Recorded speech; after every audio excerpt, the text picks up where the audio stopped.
Facebook ลอมเตะก็มาเต็กดูไลตะกินะวอชิงตันดีซีไวท์เฮาส์อินกลางปีอลุดดีกี่ตาวไง capital here capital here sorry White House ไหนโล capital ก็คือจีน่ามินทังมาดูนะ รถดออินนี่เลยตัวลำปันคงบางลำปันอนุเต้าตาเหี่ยวไงเฮียเอ็นโบบูป่าวิวไว้ที่ไรตะกะปะทองพี่น้องไปปีเงียดหุ่นลางไปปีเฮ้ยกันอย่างวิดีโอใส่สอนนี่เนาะเฮ้ยนั่งมันวิดีโอใส่สักดีวิดีโอใส่นาเวนะเส้นสางมาเฮ้ยตาโตยเจียวน่ะฮีไปลำเป็นนะครับไม่แรงบูตาหม้อไม่แรงบูตาเฮนะเอาไปเปียกิจมไก่สวกเวมดีดองทองดีซีสวกเวก็เลยใส่ลุดโตตัวตาไงใส่เนี่ยปีนั้นโตปีลำปีเป็น North Capital จีนะสักลำปันนาเฮียขังลำมะ Capital โซนสุกลำปีอามากิวลีปันนากิสุนสักเนาะไอ้ใช่เมริแลนด์ลำปันนาลูสุกไอ้เว้ย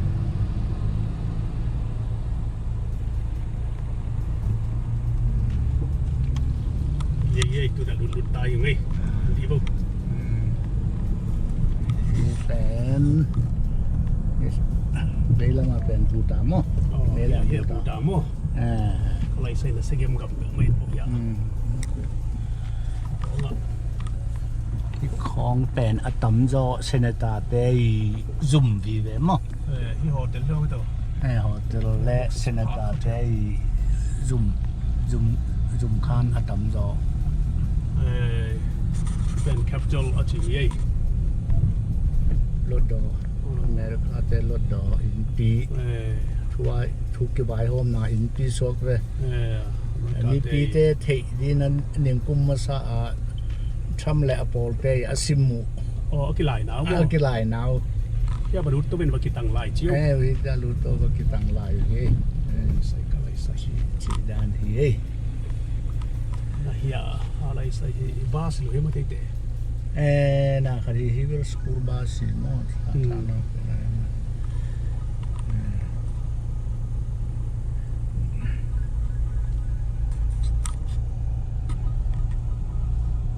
ดีสิสุงก็โฮเทลและซุ่มอาตั้มโจชิมายแรงมากที่บิลดิ้งแต่กลุ่มพิซุ่มเลยโฮเทลและมีมาลเบลอาเตงตั้มโลคอลโลเนี่ยสูนาเบลมีเลียนเอาที่แล้วไอ้เว้ยที่ไรเชียวดูลายตะเป็นวอชิงตันดีซีข้อหุ่นส่วนสมเลยนี่แหละไม่ได้สมนี่เลยสักกี่เหรียญเฮ้ยตัวนั้นฮีอเมริกันกลุ่มปีเตอีทุนเตอีอินปีบายโฮมนะอินปีปาร์ลิมันดิจิมอตัวเฮ้ยแต่ดาบประทองเกณฑ์มาบางอย่างนะลุงโดนัลด์ทรัมป์มีเตเล่ไบเดนมีเตอากิตังลายนาอินปีสุงอากิเด็กมันนาเฮียลายตักนี่เรามาเปย์นี่สวนนั่นละมันเอาไปดีด้านนี้ไหมหมออินปันเบลสักลำปันขังลำมาจวนสุดเลยตัวเลยฮีอิสกาโอ้แต่ได้ห่วงผิวเป็นเอามาจะแค่ไปแต่ห่วงปีปะฮิโดนากะตัวมั้งมีปีเป็นนุ่งเดินเจียงหมายปันกิมูนเซ่ตัวปันหนาดูทุ่งมีปีเป็นตัวขันน้องหลายเลยปีของมีเรียนปีตัวอากาศนักของไอ้จงเลยธรรมดาแต่เจนจิงน้ำมั้งเจียลำหมายลำไม่เลยลุงดำมะไม่ตัวนี้เป็นอเมริกาเลยตั้งก็บอกสีกโซการทุ่มนาหมายตัวนี้เปียงจริงและการลีนาดิฮิตาเห็นตัวนี้เป็นตูซานสมเนี่ยตัวนี้นะสิ่งสังโทโจเพชรก็เกณฑ์สามารถบรรพทองให้น้องนักเรียนไอ้นาลุดทุกเงินนาในคอมอันในคอมตัวคิดเชียงนะเฮียแกไปเจอละอาบ่าขอเพย์ดีไว้เฮาส์มุนทุบีตั้งเอาไปดีให้เว้ยตัวนี้เวลาอเมริกาไปตักดึงเลยเว้ยอเมริกาไปปันดีให้ไง ตัวเราเวลาทุรศาสตร์มีแต่คนปีจีน่าคนแนวเต็งสมัยนี้นะเทนเนสซีลำเนสกิลลำอ่ะบอลลิงกรีนลำมาตัวมาไปตัวนึงเวลาไปตักนี้ที่แต่องค์จีลุงดำยังไงของก็แค่จะไปเคยลองแต่ตาเป็นตาโบเฮียของอ่ะยากาลกับแต่พวกนี้โซแล้วก็ยิงเหรียญเลยมั้งแต่ที่เป็นพยาเฮาสลุดน้ำมั้งcapital loot น้ำมั้งมี people here กิน loot ที่นอนลงมั้งMP เต็ง senator และ house representative แต่ง loot ไหนเราเดียวไม่ได้ก็ไม่ใส่เห็นตดีบ่กวยวิดีโอของออนไลน์ของอิมุอเมริกากลุ่มปีเต้ไวโฮมนาอิมุนาที่สูงเต็งที่ไม่อย่าของน่าเสพติดไหมตัวบ้านเอาเงินนี่นะเลยตรงเป็นเอาจิบเอาขุดลังเอาขุดสัวก๋วยโซ่จีเตะเฮียวันอะไรตรงเพลลังวิลเอามากำอันนี้หิมอกินมอส่งปนาบายหอมากาลไว้สบายของนาเข้มเป็นส่งปนายิงแค่จะเฮียกีฬาไอ้คุณเลยกิตั้งลายเว้ยถึงของบางเป็นนะปัดขัดปัดเนี่ยเราขาในเซนะฮีกิมตึงหมกนาดินจีนี่ไอ้ไทยเรื่องเดียวเย็นจังเยอะลายในเย็นจังเย็นดงกี่ไปไทยมั้งที่ของตึงที่ไปที่ลงเจอก็เลยใส่เยอะโอ้เฮียกี่ไปไทยถึงมั้งดาวของลิมบอลมาเต่าเลยปากกินยมพดนี่มั้งมาเก็บไปยังไงตู้น่ะปักกิ่งเดียงทรงพดตะดีนู่นไงน่ะบ่มอตัวของเบลเฮียที่มอตัวแต่เป็นปั๊บพิการมั้งมาหน้าขัดปามิดนี่จะดีเลยให้ดีเลย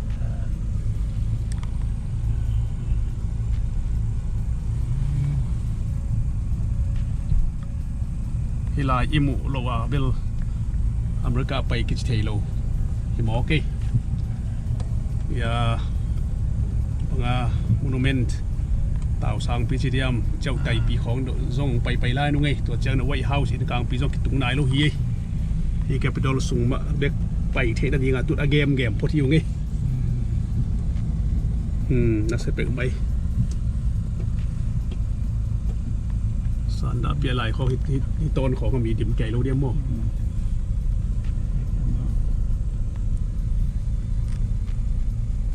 สิมแล้วกินหน่อไม่เล็กกิโลเดียวผมกินไก่สักเลยบางกิโลนอนเด้อสดซ้ำกินเนี่ยมั้งไก่สัก3เดียวไก่สัก2เล็กกิโล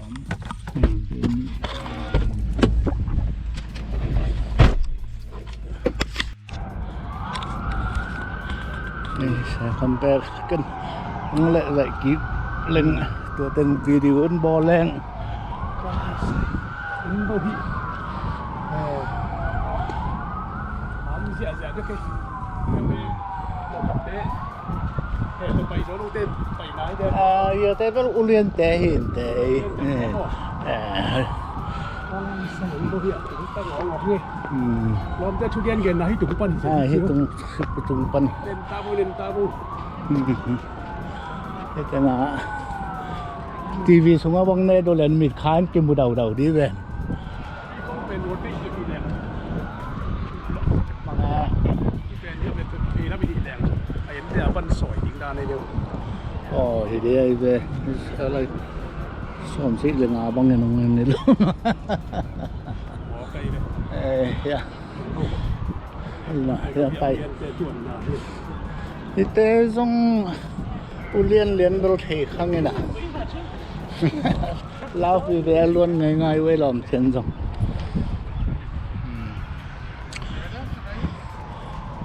มาเฮียที่แคปิตอลปันจะโมนูเมนต์ดองหม้อเสียงตัวอากาล่ะเล่นคนไม่มาเราเอาไม่เลยที่นะแคปิตอลปันจะเล่นคนไม่มาเราลงไต่ทุบไม่เลยก็ไรใส่ที่นะฮิปนา นะครับโมนูเมนต์เป็นไต่คันเล็กไต่หลังหม้อ แต่โมนูเมนต์นี่ตักลำเลียนเตะไวท์เฮาส์สมัยเลย ตัวอะไรที่อินพี่แบบกิสมตันสวกสิ ไอ้แต่จะต้องสวกที่แต่ก็ที่นะ กิสมไตทุ่ม ให้ไต่ถุมว่าเป็นเฮ็ดเจ้า ปนากิสมสวกที่อย่าไปอินพี่เป็นกิสมตันสวกตัดเด็กแล้วกิสม ตัดเบลตัดหม้อตัวมเอามาเอเรียขนาดเอเรียขนาดไปสวกขึ้นนะให้เปะไต่ตำปีเปะไต่ตำปี บางทีเนี่ยลีลาเยอะ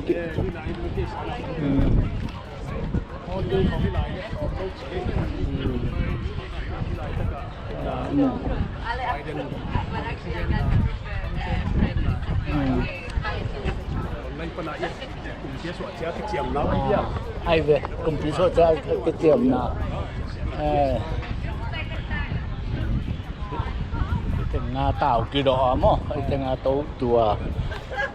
ยังก็แกนบขัดเดียวอุบามาหลายทุลำดังปีเจียวอามาฮิปนาทุเจียมดังนี่เนี่ยเล่นก้นเมมโมเรียลกิกาดงมีดิมหิมอไกไปก็ไรใส่นี่นะที่ตุยปีอีจีเป็นลิมใส่หมูเป็นเฮียเจ้าใดตัวกิกาละผมเป็นที่ป่าหมดแต่ที่ตุยดีไอ้เว้เจ้าใดตัวกิกาละเบลตุยมนอนหลงมั้งไอ้เจ้าลำเล่นก้นเมมโมเรียลไม้เบลตุยมนี่นะตัวลายมีดิมนี่มีดิมเป็นเฮียต้นตัวดิมเป็นมั้งเฮียตั้งอีกหมูมั้งตัวขวมผมเป็นตัวเล่นก้นเมมโมเรียลเห็นตัวกิกาดิมนี่นะเอเรียตัวจังมิลเลียนนี่พอดีเฮียจิ๋วไอ้เว้ก็ละโลนี่นะที่อินเป็นกิสมสันเทแกกิตาน้ำสาพังมาเอเรียปีเดียนี่นะนักเล่นใหม่ใหญ่กว่าบางไม่สมนะ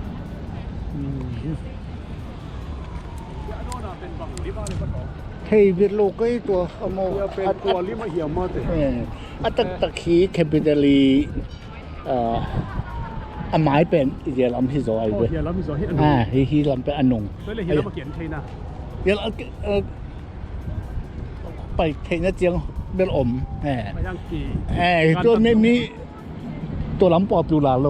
ฮิลำที่สองฮิลำปอบอยู่ลาโลมั้งฮิลำตาเกียนซอมั้งPresidente Chugena เป็นที่ฮิปันที่หมายเยอะๆเฮียตรงปัน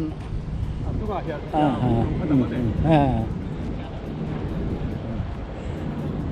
ฮิปันทูเบลเกนเลยนะตัวอากิเจียมเจียงอาจารย์จีบไหนนี่มั้ง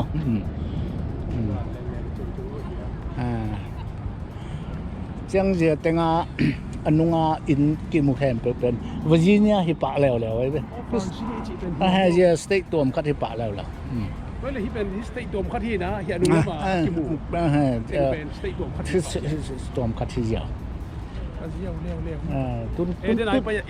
อย่างตัวกำกี้อากีแต่ตัวเป็นนะครับเดนเจียงวอร์จิเนียลำตุงเพย์ได้แบบตัวนี้สเต็กทุ่มไปดีเลยเนื้อได้กันดีซีเนื้อวอร์จิเนียมั้ง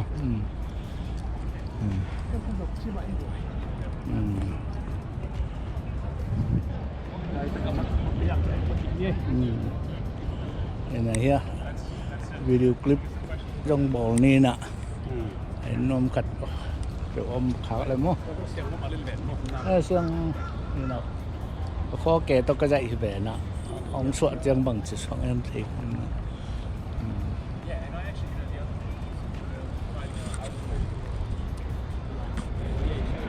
นี่คือพิธีมายาจะคอนเทนต์ต่อya presidente ไปไม่เต็งมะอันน่ะไปหิ้วไงเลยลูกที่สั่งแคมแบบมีดิมเกี่ยกับปลาโลปลาแคมตัวได้ดีอ่ะ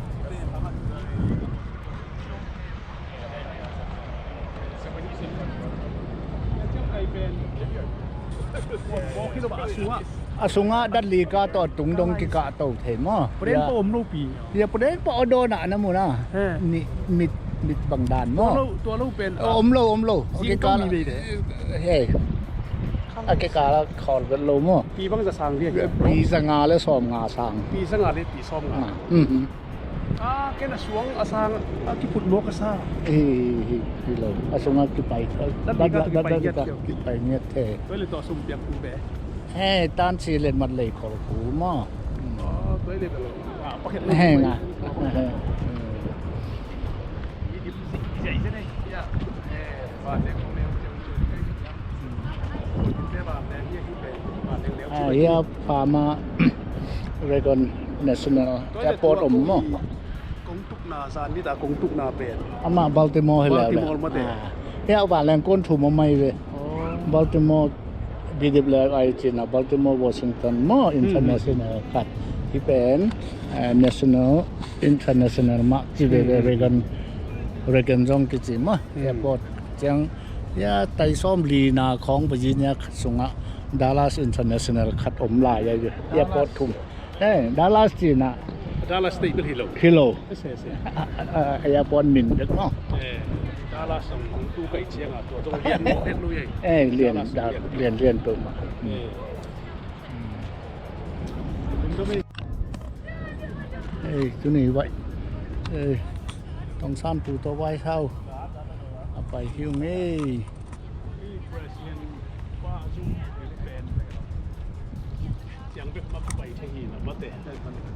ที่เชียงเรียนมันเกิดกูแบมันก็บังแกได้มาแต่ของเขากินมอกุยท้องนี่น่ะนักกินมัสลาหมอไก่เชียงฟงเช็ดมันนอนหลอยเจ้าหลงเต้ที่เชียงนักข่าวเรียนมอกินน่ะไม่ชาคำเป้ของไปดิ่งละเอ็นละไก่คนหลอยเจ้านะจูเจน่ะที่แกนคนหลอยที่อ่ะกินมูนี่จีก็กินหมอกินมั้งไอ้เบลเลยไปเกลเลเบล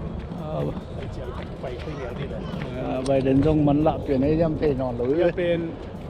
Vice President ป่ะมั้ง Vice President ป่ะเป็น President ป่ะPresident ป่ะ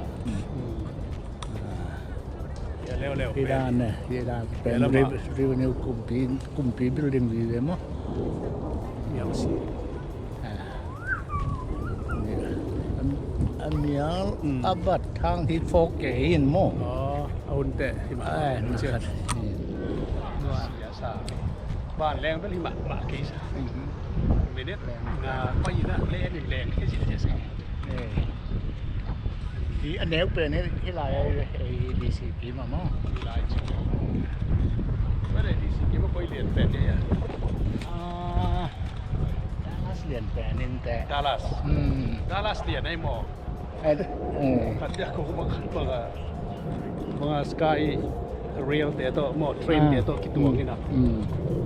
อะไรใส่น้ำปรุงเทกี่บ้างนั่นแหละกี่อ่ำจิบเลยเรียนเป็นที่เป็นบางสุดไปแล้วเนี่ยกลุ่มปิ้นที่ไอ้คือบังไอ้ตำมอเทหรือไอ้กิมบังเบลกลุ่มปิ้นต้องใส่อินดีเลยมั้ง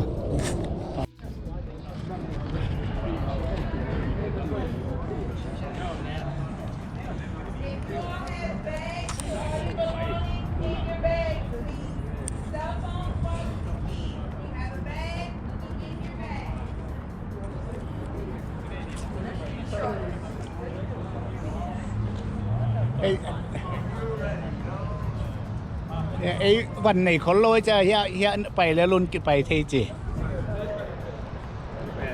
Arlington National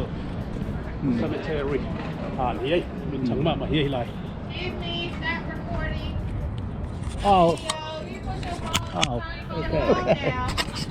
Okay. Fortunate circumstance, you drop something outside the train, please.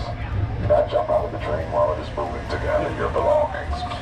Joseph here, our driver. If you drop something out of the train, he will radio ahead to a cemetery official so they can gather your belongings and return it safely back to you. Now, those first stop is going to be the gravesite of President Kennedy in eternal flame. Now, the thing with the 4 o'clock tour. One of our esteemed colleagues did not mention this to you yet. Usually, we would drop you off at the Kennedy and we would keep going. But the 4 o'clock tour, we sit at the Kennedy for 10 minutes for you guys to walk around and look at the notables there in that area. Then you have to be back at the train in 10 minutes, but I'll be sure to remind you of that when we get up there. So, ไม่ได้สอบขอได้เลยวันตัวสมมติไอ้มัน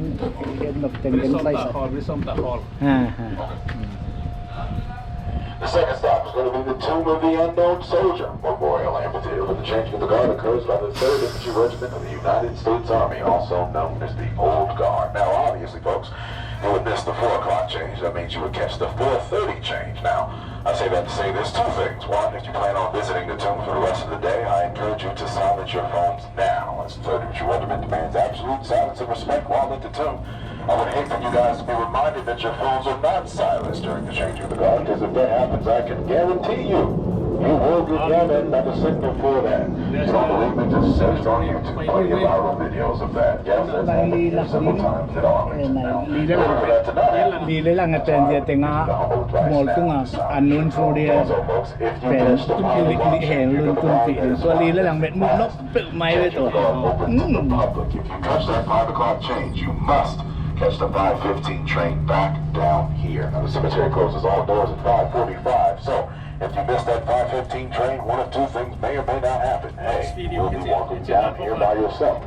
Indeed, you may or may not be spending the night amongst our fallen heroes. And yes, you guessed it. Unfortunately, I have to say that because it has happened several times here at Arlington National Cemetery. So, let's make sure that doesn't happen, folks, and catch that 5:15 train back down to the Welcome Center.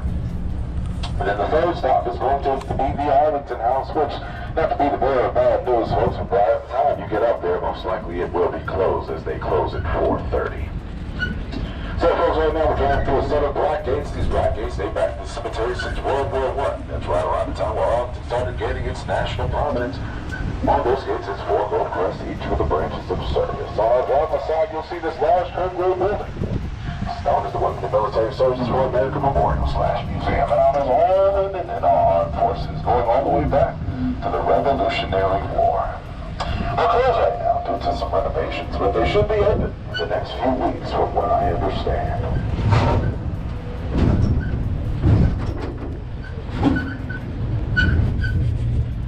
So, folks, we're going to reach the top of this hill, and when we do,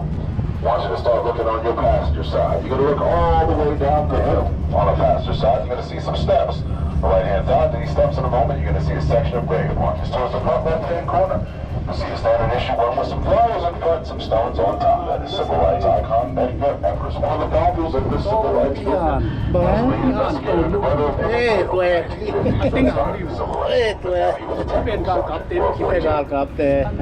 U.S. Army.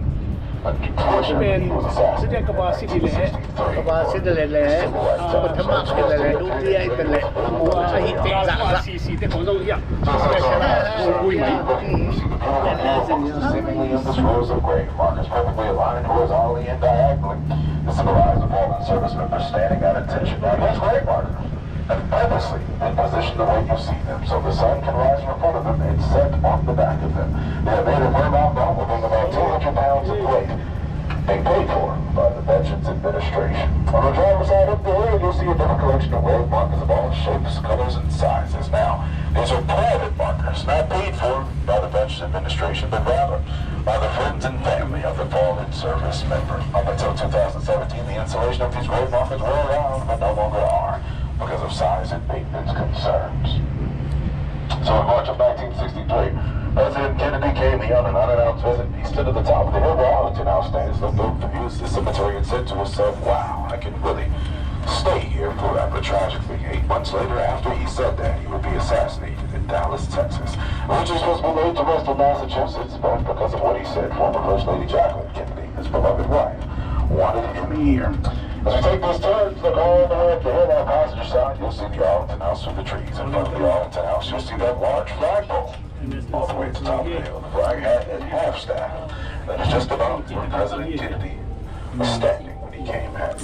here way back in March of 1963.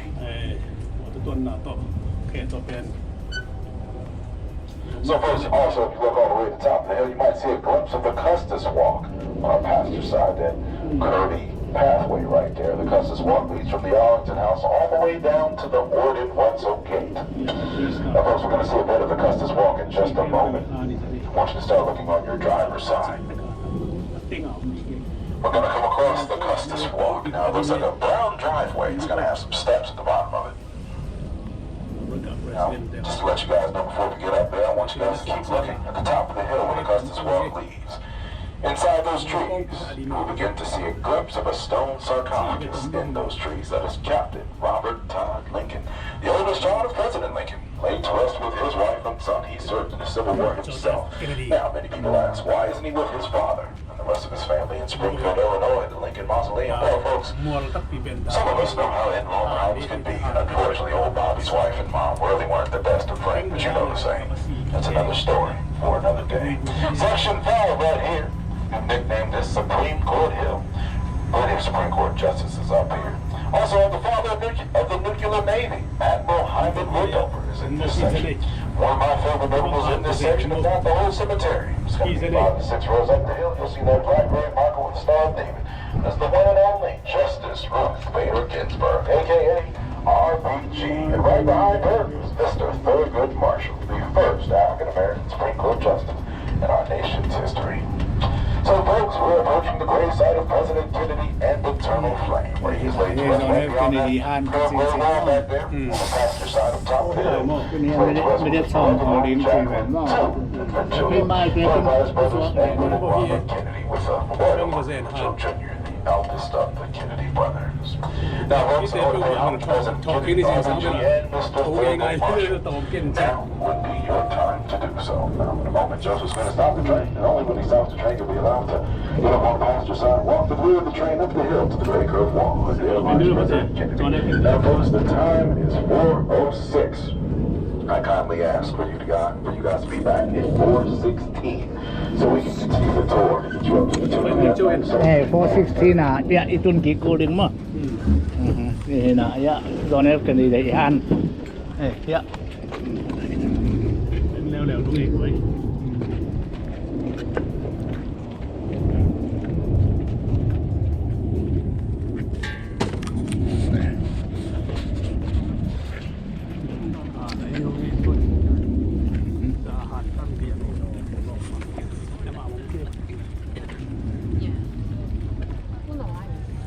ก็ไปดิ้งอ่ะ ไอ้โจนับกันดีห้าหน่อย ก็ไปดิ้งมั้ง ที่ให้ยะ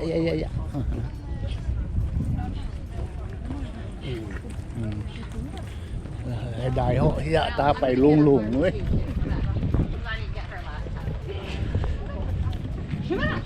ต้องเสียงสั่นโลกแล้วคุณป้าต้องเป็นน้องเด็กตลอดรอบสาม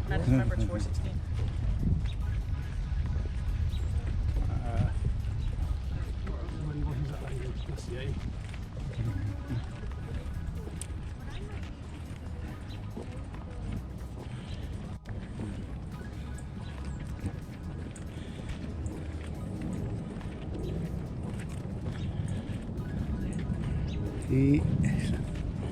โซนนี้กันดีหันตรงไม่เป็นเลยตรงเบดง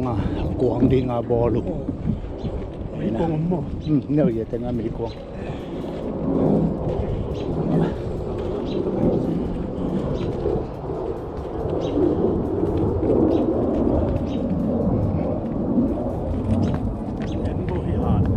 โซนนี้แคนาดีแต่อินกวนหันมั้งเนี่ยโซนนี้แคนาดีมั้งช่วงที่ไปเทมั้งไปเทโลนี่เราไม่นี่มีเป็นเลยตรงเบดงกวางดิงบอลูเลี้ยนเชียวเลี้ยนในเลย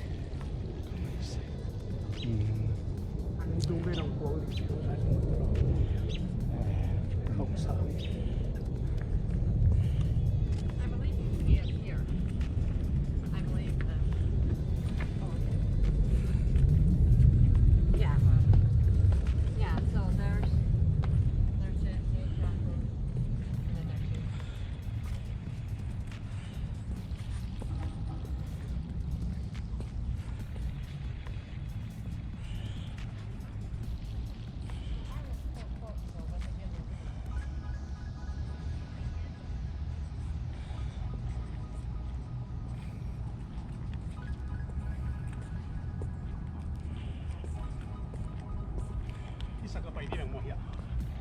ไป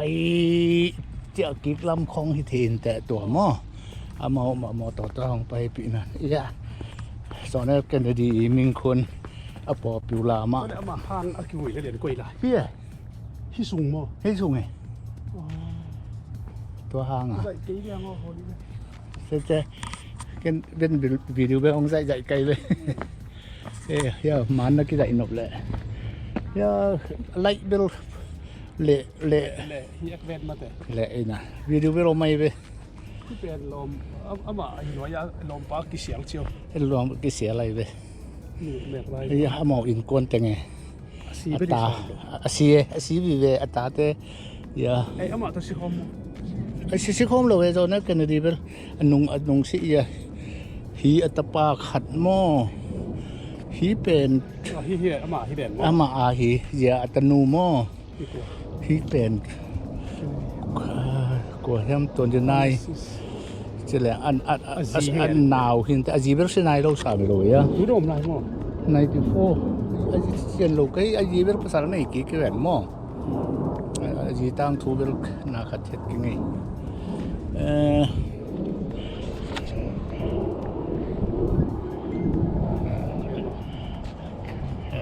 ตัวด้านนี่นะจะบิลเบลเลจินนี่ดิเฮียมีคนขัดทองหลักน้อมนี่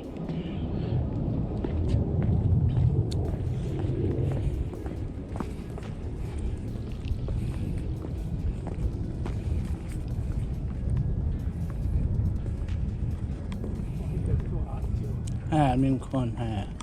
ฮิเป็นกวยกี่ดอกเดียวแล้วฮิเป็นต้องเยอะมาแล้วก็เป็นฮีโร่นะโอ้นี่น้องกอบดินะไอ้กี่เฉยลูกปีเกกี่สิบเทโลไอ้เบียก็กำนี้นะบังของประดิงจีซ่านะก็กำมาดิงนะบังฮิเป็นมาฮิเป็นมาตัว we can do for together. That was his inauguration speech. We always see him saying which one is the speed of we don't expect from the country. This is the one. Okay. And this is that section of it says fellow Americans ask not what your country can do for you. Ask what you can do for your country.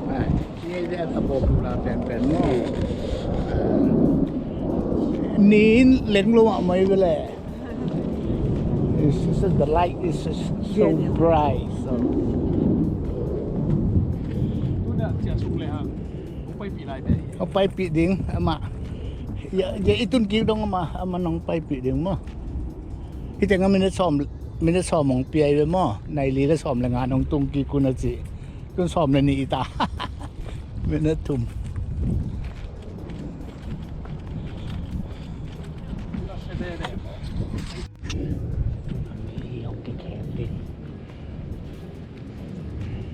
ในหลังตาแขกตัวแขกลายเอ็นดิ้งอ่ะคิดไปใหญ่ที่บ้านเราไปไหมเจ้า24 hours 36 a day 36 ให้มันตอมช่วยนะให้ต่ำช่วยมาฮิกเงียบsnow แค่เราคุยกันน้องกดสุด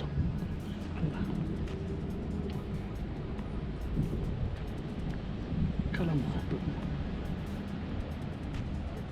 นี่พวกเราบอกจีสงสัยพวกผมกลัว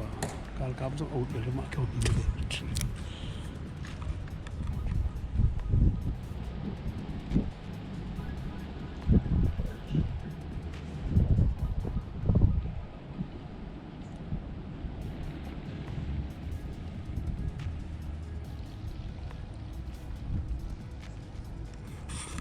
ลีลังจัง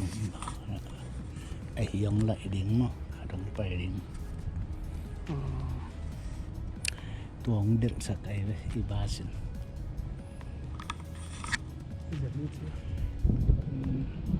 เขาเลยเสียขัดบ้างเคตองไม่เคตองก็เลยฮิตเตะเป็นน้ำมันส่งนี่สิมาไปฮิตวันโลบินะฮิตวันโลที่บางเขาไปเตะเอาโน่นไปอยากฮิตตัวขายแบบนี้ฮิตตัวขายก็เป็น Mun tom pan hi mai de mo te. Un thon thon nó thì đặc đề nó coi phần em đi thấy lộ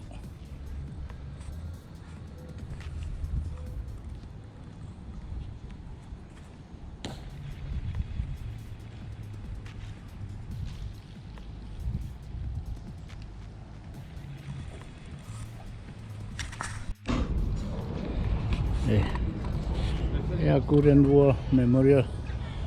lèo ấy đấy cái tên bây giờ là gầm con lại con à